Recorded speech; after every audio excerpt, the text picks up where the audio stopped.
Hi guys, my name is Omar Fuentes, and I'm going to talk about something that is important for everybody.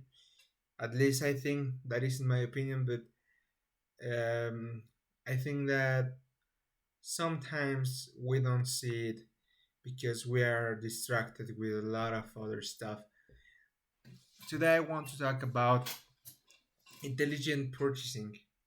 What I mean by intelligent purchasing, when I say uh, that phrase, what I mean is that uh, do we buy things that we only need, or we buy things because we want them even though we don't need them? What I mean is that sometimes we are victims of consumerism and we don't realize if we need something or not, and sometimes it doesn't matter, we just buy because there is a sense of congratulations inside of us when we buy something. Before starting, I want to address uh, since 3 points: the general point, then the customer's point, and company's point. So I want to start saying that uh, currently we are living in a world that um, puts really big value on things rather than in experiences. For example, for most people, it's more valuable to have an iPhone than spending an evening with family, maybe on countryside. And probably that you're listening to this discourse uh, can say that that is not my case. I love spending time with my family, and if so, congratulations. But um, unfortunately, there are a lot of people around the world who don't care about experiences. I mean, it is not about family time. It is about experiences. For example, traveling to a different place to know the culture, to experience the weather, the people, the food. That is it. That is something that is valuable because through experiences we can learn and we can develop ourselves. And what happens when there's a natural disaster and we lose everything? uh, at that moment, uh, possessions don't have the same value as experiences have. Now, um, because of possessions are very valuable in these days, companies try to take advantage of it, and they sell almost everything. It doesn't matter if they sell experiences or if they sell possessions. Companies sell everything. Okay, and um, we buy those things. Sometimes we need them, sometimes not. And the important fact is to realize if we really need those things, because if not, we are just buying. We are buying just because. And the the the worst part of it is that we are making pollution and we are spending money that sometimes we don't even have. Sometimes we don't. We paid with credit, and for people we don't need, sorry, for stuff that we don't need, and that makes us to be stressed. So now we're going to address it since the customer point of view, and I'm going to tell you a story for you to understand me.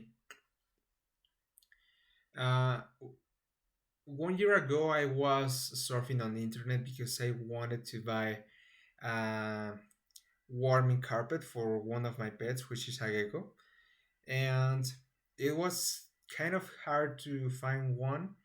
But when I found it, um, I noticed that it was the cheaper one, and it had a lot of good reviews, and I said, okay, I'm going to buy it because it seems the best option. Once I buy it, once I bought it, it came to my house, and therefore I opened it, and when I connected it to electricity, I I thought that it wasn't working because it wasn't warming. It was just cold, and I honestly thought that I was that I had been scammed at that moment. However, after reviewing the instructions, I checked that that device was built for 220 voltage, and here in Mexico, uh, a normal house possesses 110 of voltage. So I needed the double to for my device to work, for my warming carpet, and it wasn't that was the reason that it wasn't working. But it was not that it was broken, it was just that it wasn't built for Mexico.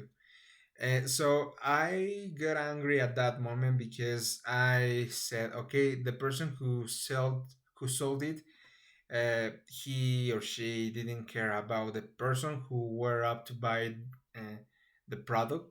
He or she was just worried for money, and that was very disgusting because I was the victim.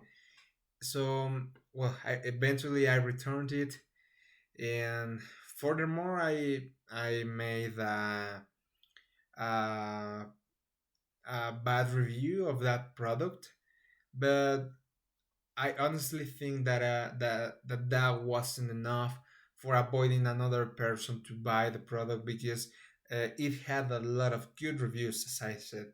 So just one bad, it had a lot of good reviews. So one bad review, like, which was mine, um, I think that wouldn't make any difference.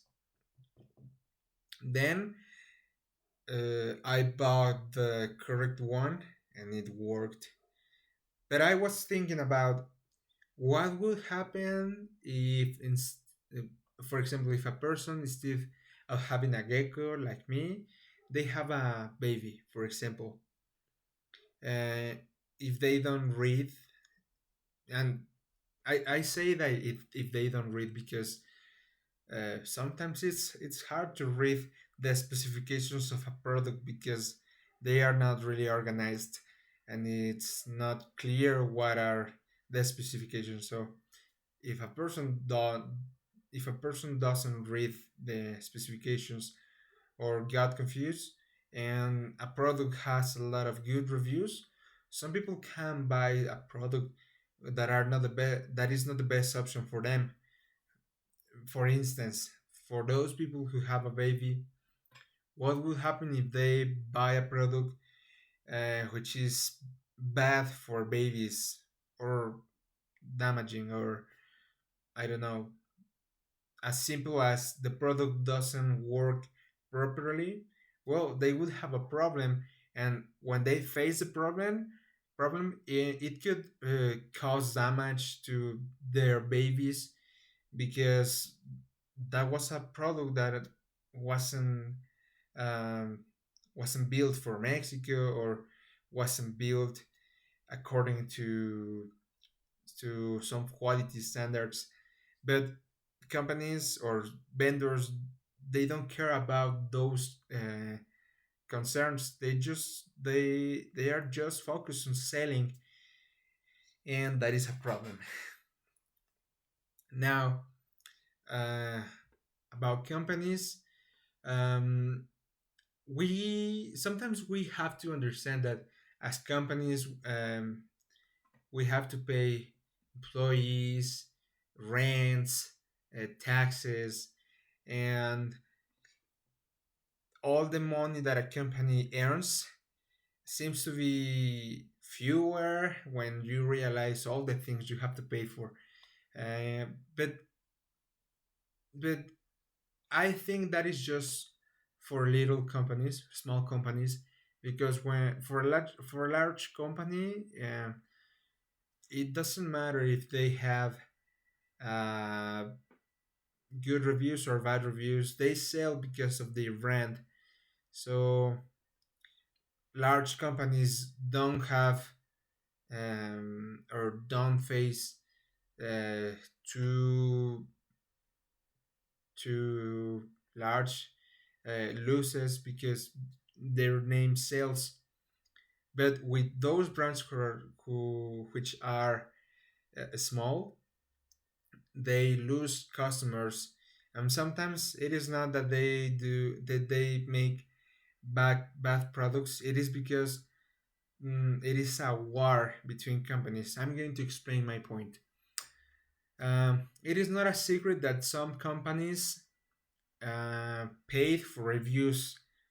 Some some time ago it was on TV, but currently the war is taking place on internet.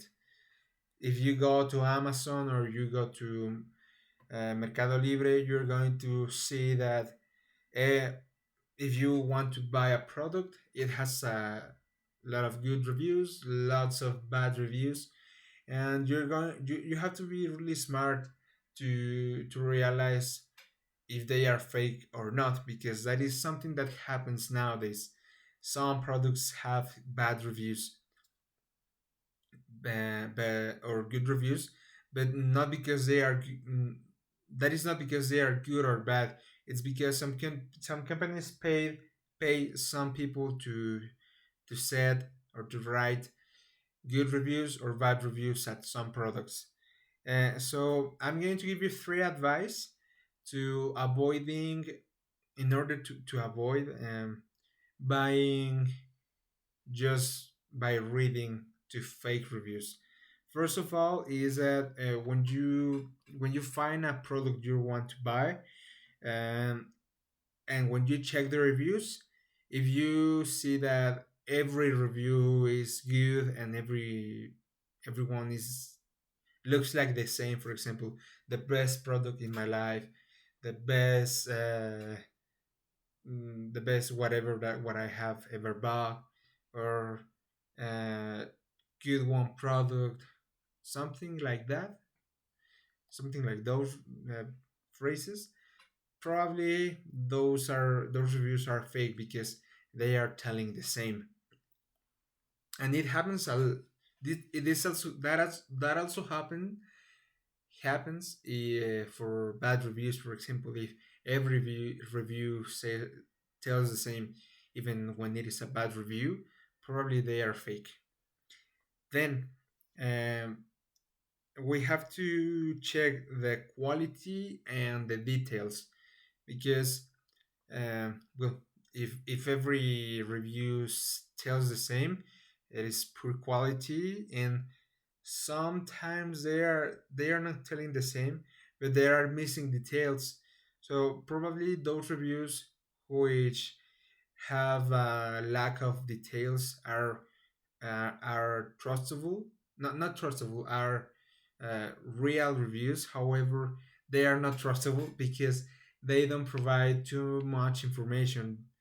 And um, for the last, the third advice that I want to give you is checking the vendor information, um, because some vendors allow to ask questions, and people ask questions and they answer. So when you see that a product has good or bad reviews, but they are, I mean, those are constructive reviews, and the vendor seems to be loyal or trustable, and uh, in the platform you are buying, you see there's a kind of guarantee. Well, if that is the product that best fulfills your needs, that could be a good purchasing.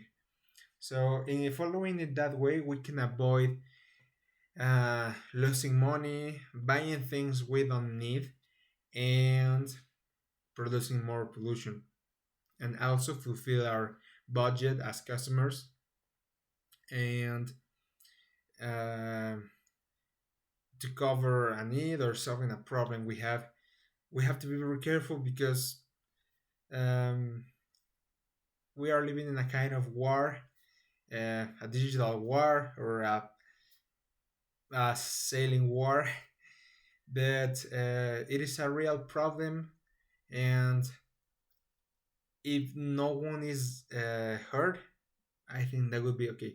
But the problem is that sometimes people get hurt because they buy products that don't fulfill their needs, as I experienced with my gecko.